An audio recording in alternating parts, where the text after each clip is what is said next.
Verse 21, we had hoped that he was the one who was going to redeem Israel.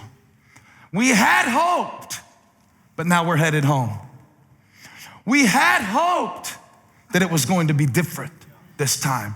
We had hoped that he was going to break our chains. We had hoped that God was going to heal our disease. We had hoped that God was going to take the addiction away. We had hoped that if we prayed, we would get the peace that corresponded with the prayer. But it's over now. We had hoped. We went there. We expected it. We looked forward to it. But we're headed home now because he hung on the cross. And we hung our hope on the cross. And now we don't know anything else to do but to head home. And we're headed home because we don't have any hope left. And as they're headed home with no hope, hope shows up. And as they're headed home with no hope, hope shows up. And with their heads hung down, with no hope in their hearts, here comes hope. But they can't see it. They're headed home with no hope. And I don't really blame them for going home, because what else are you gonna do? What else are you gonna do but go home if the one who was supposed to be the king hung on a cross and wore a crown of thorns? I mean, life can hit you that hard. It can. And for those of you who aren't nodding or anything right now, what are you, 4? Really? You never had life hit you that hard? That took the breath out of you? Just knocked the breath out of you, just where you felt like, I don't know what to do. So you go back to familiar ways. You give up on this whole thing, and you kind of turn your back on the promise, and you head back to Emmaus. Now, what they say next, this is the part I don't understand, because I understand that they're headed home, because what else are you gonna do but head home? I understand they're disappointed. I understand that they're in a state of despair. I understand that they're downcast about what's happened. What I don't understand is the timing of their return trip, because, you know, when Jesus was on earth, he told everybody who would listen over and over again, especially his disciples, he said, I'm gonna die, but on the third day, I'll be raised to life. They're going to destroy this temple. He was speaking about his body, but on the third day, everybody say third day, it will be raised back to life. I'll build it again. I'm gonna go down in the ground for a minute, but on the third day, I'm getting up.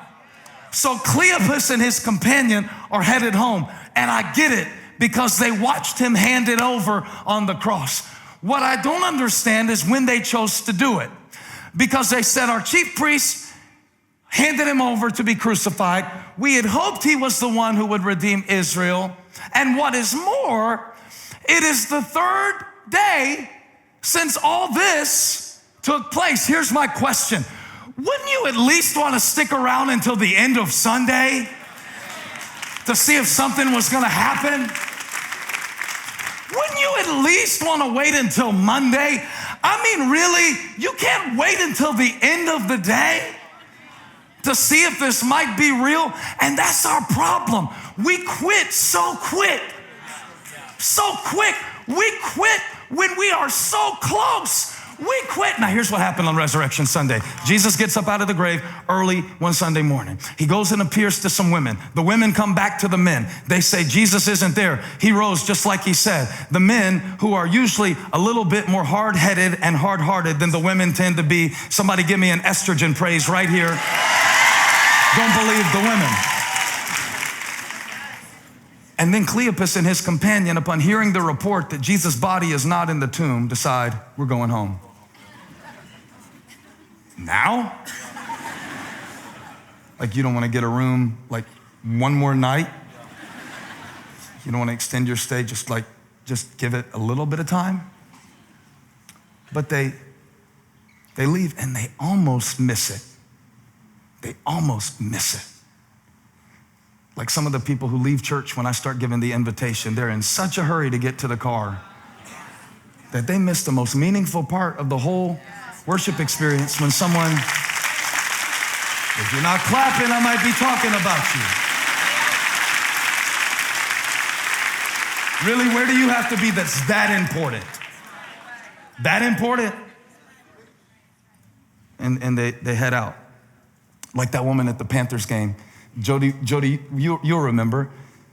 We were down. I say we, because that's what you do when you're a fan of a team. You associate yourself with them when they win, especially if you're a Charlotte Panthers, Carolina Panthers fan. The city of Charlotte is known for that. But this woman, listen, she was real loud until they started losing. And she left during halftime. And then the Panthers came back and won. And I was glad that she missed it because it serves you right. Come on. It serves you right. I know that's not a very loving thing to say, and it's not very Christ-like, because Jesus didn't treat Cleo like that. He leaves just at the time that the resurrection is being proven, and Jesus goes to get Cleo. He goes to get him, and he begins to speak with him and talk with him, and he reveals himself to him. That's my second point, is the reveal. The reveal. The resurrection reveals the power of God to all who believe, but not like you think. See, usually when I hear Easter sermons, it's about the power of God, and that's appropriate. When you get up from the grave and walk into the octagon with death and choke death out, and death taps 3 times, I mean, that's strong. When you roll your own stone away, that's strong. So I've heard that about the strength of Jesus Christ to overcome the grave. I've heard about the strength of Jesus. I've heard about the sovereignty of Jesus. Well, there's a good church word for you. The sovereignty of Jesus. He is sovereign over death and hell and the grave. And I heard about that. But you know what nobody ever told me about, and I want to tell you about it, is how sneaky Jesus was. You're looking at me strange.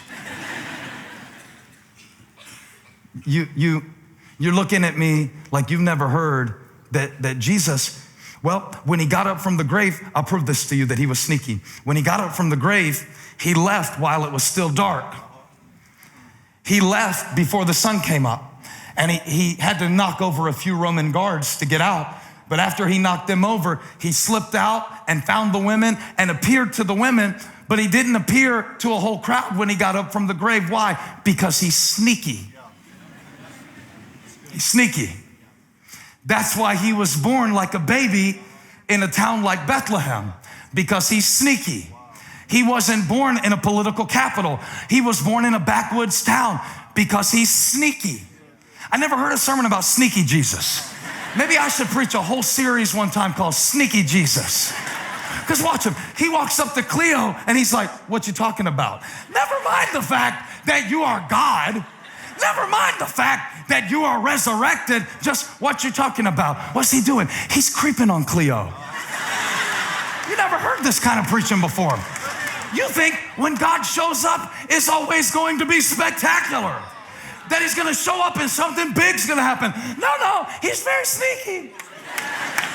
He's very sneaky. He'll just sneak in to ordinary situations. He'll just sneak in ordinary moments. He'll just sneak in. He won't give you any advance notice. He won't ask you to sign a waiver. He won't put a sign in the clouds. None of that, because he's sneaky.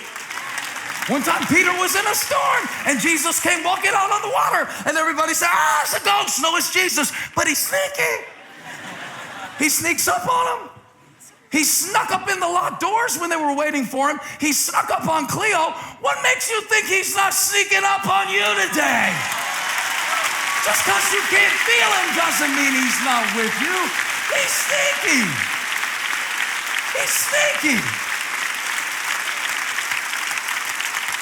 He sneaks out of the tomb and he sneaks up on Cleo.